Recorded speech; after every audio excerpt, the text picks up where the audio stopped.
Hello friends. ஹெல்த்தியான ஒரு homemade burger தான் எப்படி செய்கிறதுன்னு பார்க்க போகிறோம்.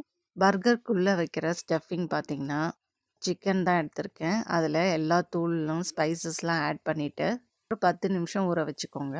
இத கோட் பண்ணுறதுக்கு பார்த்தீங்கன்னா, நம்ம எப்போதும் மைதா தான் யூஸ் பண்ணுவோம். இந்த தடவ நான் டிஃப்ரெண்ட்டா ராகி மாவும், கொஞ்சமா கார்ன்ஃப்ளவரு, அது கூட வந்து பெப்பரு, உப்பும் ஆட் பண்ணிக்கிட்டேன். இத வந்து கொஞ்சமா தண்ணீல வந்து கொஞ்சம் டிப் பண்ணிட்டு, இந்த ராகி மாவு ஃப்ளேவர்ல ஃபர்ஸ்ட்டு ஒரு கோட்டிங் பண்ணிட்டு, மறுபடியும் தண்ணீல டிப் பண்ணிட்டு, நம்ப எடுத்து வச்சிருக்கிற பிரெட் கிரம்ஸ்லயும் அத 2 சைடும் நல்லா கோட் பண்ணி, கம்மியான எண்ணெயில இத பொரிச்சு எடுத்தீங்கன்னா, உள்ள வைக்கிற சிக்கன் ஸ்டஃபிங் ரெடி. பர்கர் வந்து ரெடிமேட் தான். ஆனா வீட் பர்கர் இதில வாங்கியிருக்கேன். ஒரு தோசை தவால லைட்டா பட்டர் ஆட் பண்ணிட்டு, ரொம்ப லோ ஃப்ளேம்ல வச்சு நம்ம வந்து பர்கர 2 சைடும் டாஸ் பண்ணிக்கணும். கீழ அடிப்பாகத்தில இருக்கிறதுல ஃபர்ஸ்ட்டு சீஸ் ஆட் பண்ணிட்டு, மேல உங்களுக்கு பிடிச்ச வந்து சாஸ் ஏதாவது ஆட் பண்ணிக்கோங்க. ஃபர்ஸ்ட்டு நம்ம பொரிச்சு வச்சிருக்கிற ஒரு சிக்கன் லேயர் ஃபர்ஸ்ட்டு ஆட் பண்ணிட்டு, அதுக்கு மேல சாலட் ஆட் பண்ணிக்கோங்க. சாலட் மேலேயும் ஒரு சிக்கன ஸ்டஃப் பண்ணிட்டு, அதுக்கு மேல சாஸும் ஆட் பண்ணிட்டேன். இப்போ நம்ம அப்படியே மூடி எடுத்தீங்கன்னா, சூப்பரான ஹோம்மேட் பர்கர் ரெடி. ஸ்டஃபிங் எல்லாம் உங்களோட சாய்ஸ் தான். இப்போ சண்டே அன்னைக்கு என்ன பண்ணோன்றது தான் பார்க்க போறோம். கிளைமேட் வேற சூப்பரா இருந்துச்சுங்க. ஸோ நாங்க எல்லாருமே முன்னாடி நாளே பிளான் பண்ணியாச்சு.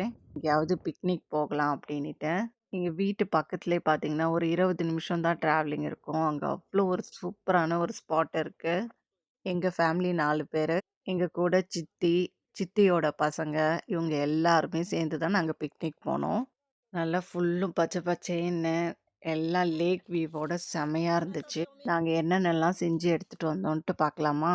நாங்க என்ன செஞ்சோன்னு பார்த்தீங்கன்னா, மீன் போட்ட ஒரு சாலடு, சிக்கன் பிரியாணி, ரைத்தா, என் பொண்ணு ஸ்பெஷலா குக்கீஸ் பண்ணி எடுத்துட்டு வந்தா. எங்க சித்தி என்ன செஞ்சிருந்தாங்கன்னு பார்த்தீங்கன்னா, லெமன் ரைஸு, அதுக்கு காம்பினேஷனா உருளைக்கிழங்கு ஃப்ரையும், சிக்கன் ஃப்ரையும் எடுத்துட்டு வந்திருந்தாங்க.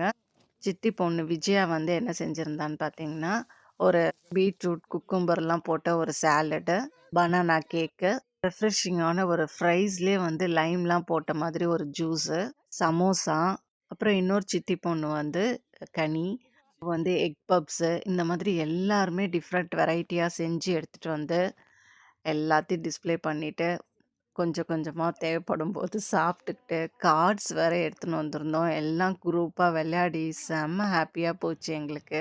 இங்க லேக் மட்டும் இல்லங்க. இங்க பசங்க விளையாடுறதுக்கு இந்த மாதிரி நெறைய விஷயங்கள்லாம் அங்க இருந்துச்சு. இப்ப ஸ்ப்ரிங் சீசன்ன்றதுனால லேக்லாம் ஓப்பன் பண்ணல. கண்டிப்பா சம்மருக்கு தான் இதெல்லாம் ஓப்பன் பண்ணுவாங்க. இப்படிதான் எங்க சண்டே போச்சு.